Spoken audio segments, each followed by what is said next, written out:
السلام عليكم. اغلبنا بيعاني من حوار بهتان الوان الصور بتاعتنا.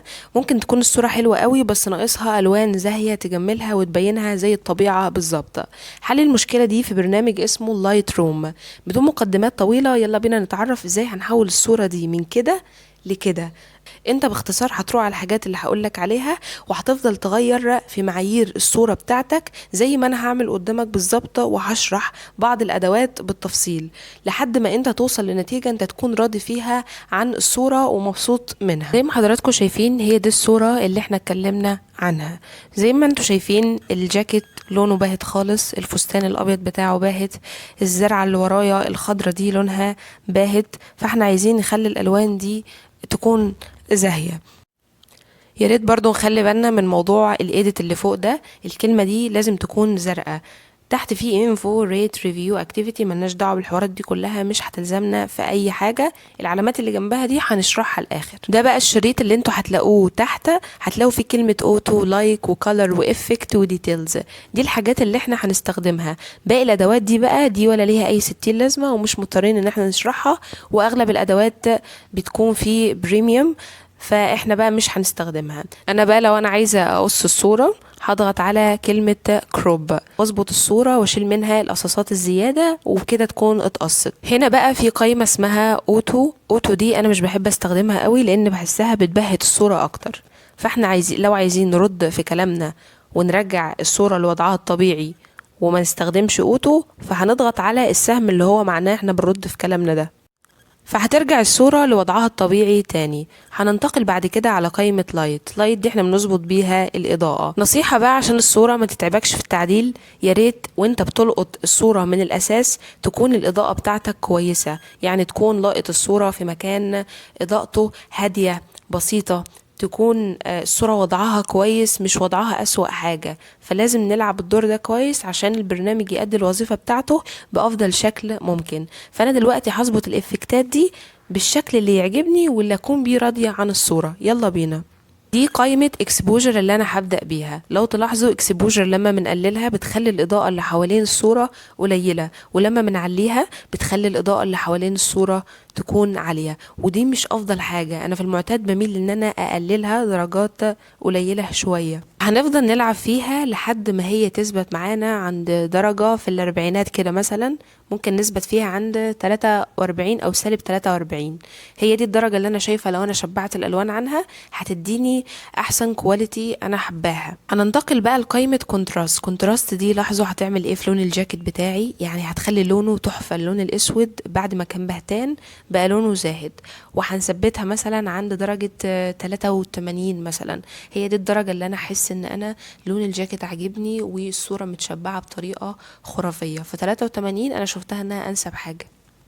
ننتقل بعد كده بقى على قائمة هايلايت دي انا بحب ان انا بعد ما اقلل الاكسبوجر اعليها. معرفش بتعمل ايه في الصورة، بتخلي فيه نسبة قبول غير طبيعية للصورة الواحد بيحسها من جواه. فانا فضلت اغير فيها لحد ما ثبت عند رقم 17، ده اللي لقيته انسب اضاءة واحسن حاجة. ثبت الشادو عند سالب 10، لقيتها برضو انسب حاجة. او انتوا بتحسوا نفسكم ان التغيرات اللي بتحصل عينيكم بتبتدي تتأقلم معاها، او هل هتحبها ولا مش هتحبها. فانتوا لما بتلاقوا من جواكوا كده نسبة قبول ورضا عند ان مثلا الشادو هيكون سالب 10، فاعملوا الشادو سالب 10. هننتقل بقى على قائمة وايت وقائمة بلاك. قائمة وايت لما بنزودها بتعلي اضاءة اللون الابيض بتاعنا، يعني زي ما انتوا شايفين اللون الابيض قبل مش زي بعد خالص. ففضلت ان انا العب في التأثيرات لحد ما اثبتها عند رقم اكون راضية فيه عن لون الفستان الابيض. هو الخلفية بيضة او الباك جراوند بيضة، والنقش اللي على الفستان من بره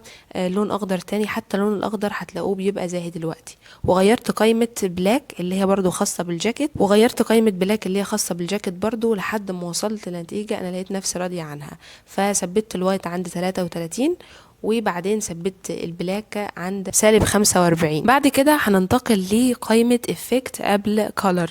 انا بحب دايما اعمل كده واحب اختم بالالوان. هنلاقي texture clarity، هنلاقي دي هيز. التكستشر هنفضل نظبط فيها لحد ما خليها عند 44، هو ده اللي انا لقيته مناسب. وهنفضل نظبط فيه الكلاريتي لحد ما نوصل عند درجة 14.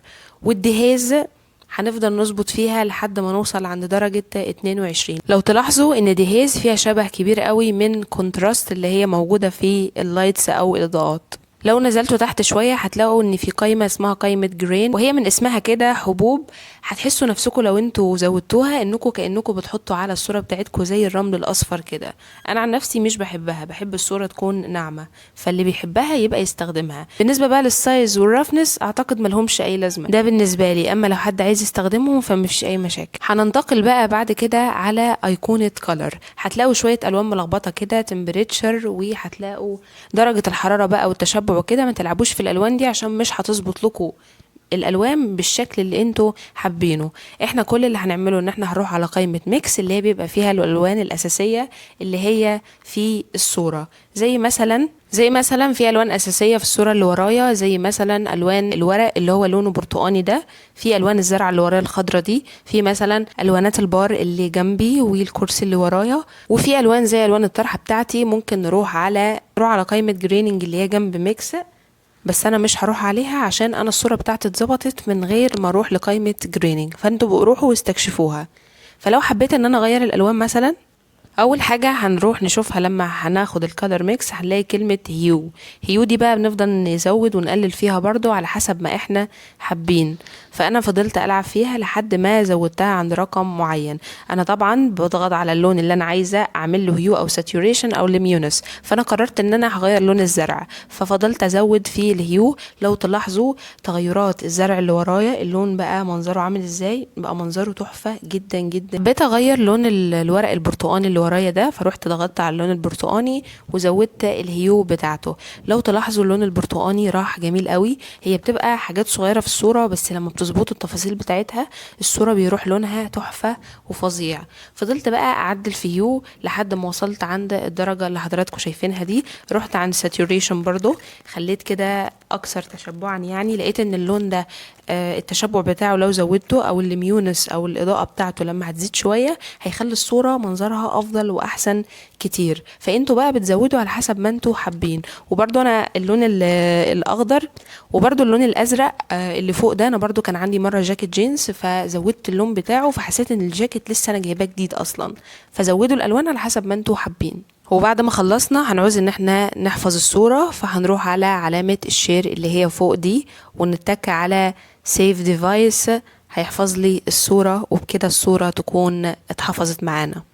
زي ما حضراتكم شايفين احنا ابتدينا نلعب في التأثيرات اللي انا قلت لكم عليها لحد ما حصلنا على نتيجة مرضية.